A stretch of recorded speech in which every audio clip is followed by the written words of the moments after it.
Tin is a teacher at at University High School, and he has done really great things with his program. He's received a lot of funding. So Tin, I've shared with you, and anytime you're ready to grab it, you can come in and get going.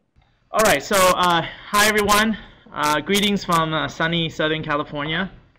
My name is Tin Tran. I'm a science teacher and STEM coach at University High School in Irvine. Please feel free to email me if you have any questions or comments about this talk. First of all, I want to let you know that by no means am I an expert on finding funding or grant writing. I am not trained in professional grant writing. It's just that in the past few years, I've been successful with several grants. So Tiffany asked if I wouldn't mind sharing my experience in this webinar. Okay, so here's a table that shows some of the recent STEM projects and grants that I've received.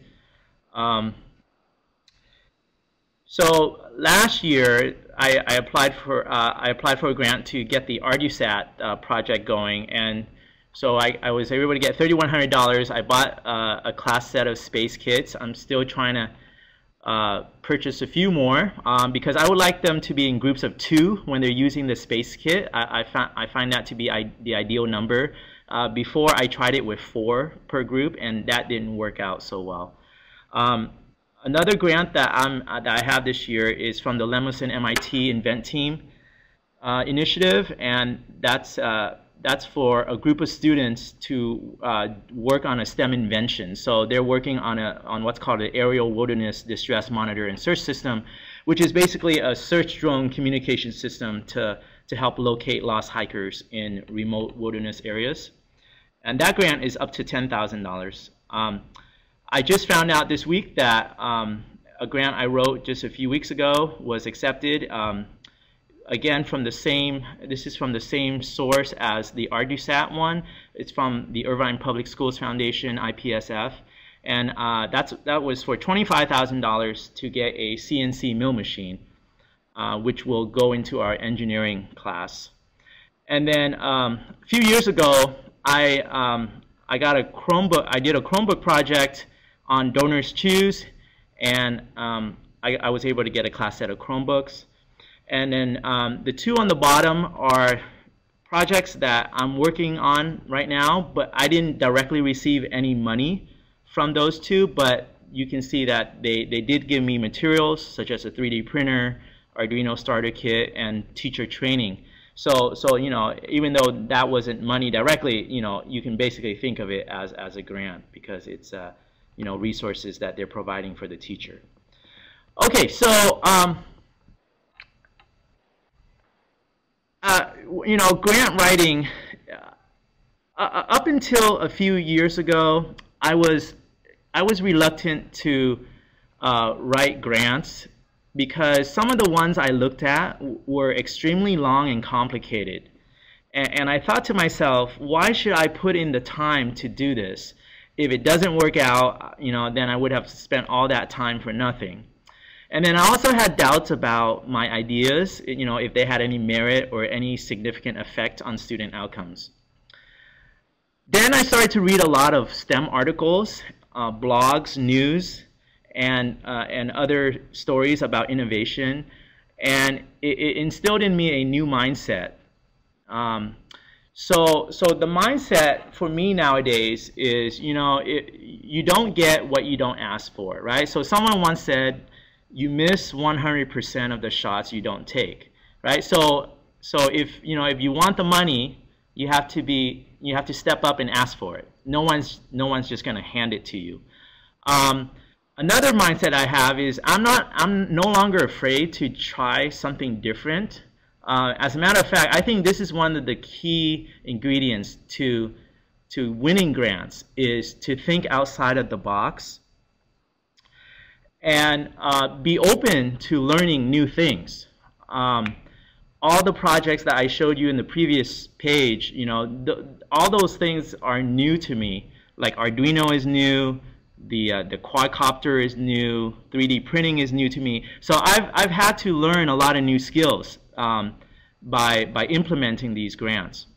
And also, losing the fear of failure, because I think a lot of us we're hesitant to do something because we don't want to fail, right? So just kind of putting that aside, and also thinking of it as having a growth mindset. So every time I get a grant, or every time I'm successful or not successful at getting a grant, for me, I see it as, okay, I've just grown a little bit more in terms of what I know and what I can do. And then the last thing I want to emphasize is it's really important to collaborate and engage with the community. So when you're writing a grant, think about bringing other people to the table, as many other people as possible, other teachers, other schools, the district office, companies, local colleges and universities. The more people you can bring into your project, the better. Okay, so some grant writing tips that I've used. So on the left is just an excerpt of the CNC mill machine grant that I recently got. So when you're writing a grant, you always want to be specific and concise, and always address the question prompt.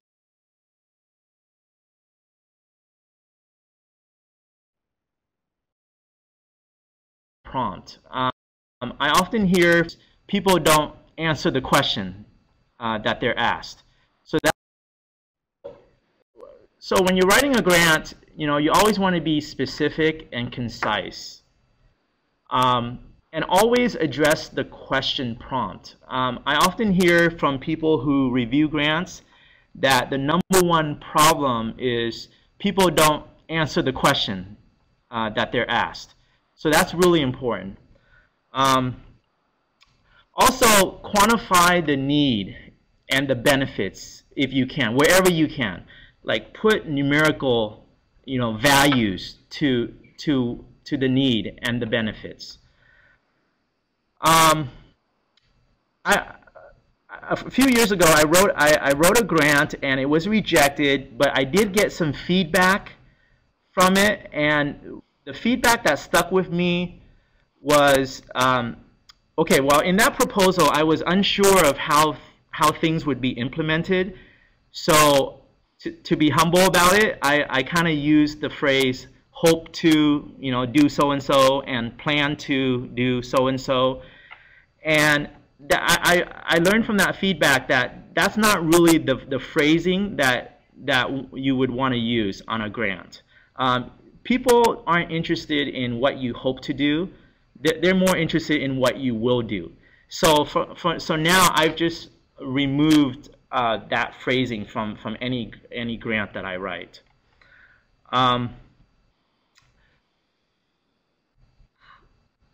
So when we get rid of those phrases like I plan to do this or I hope to do this, it shows to the reader that you have confidence in your ability to pull off what you say you're going to do. And so that's really important. I read a lot on EdTech news and patterns and trends. So when I write a grant, I try to incorporate the things that I read into the narrative of the grant. And always, show heart and passion in your writing. I think that's really important. A person can read and tell, how much passion and heart a person has for what their project is. And one last thing is just to have a vision beyond the project itself. It's good to find the money, get the money to do what you're going to do, but think beyond that. How is this going to affect things 5 years down the road, 10 years down the road? How could it be expanded?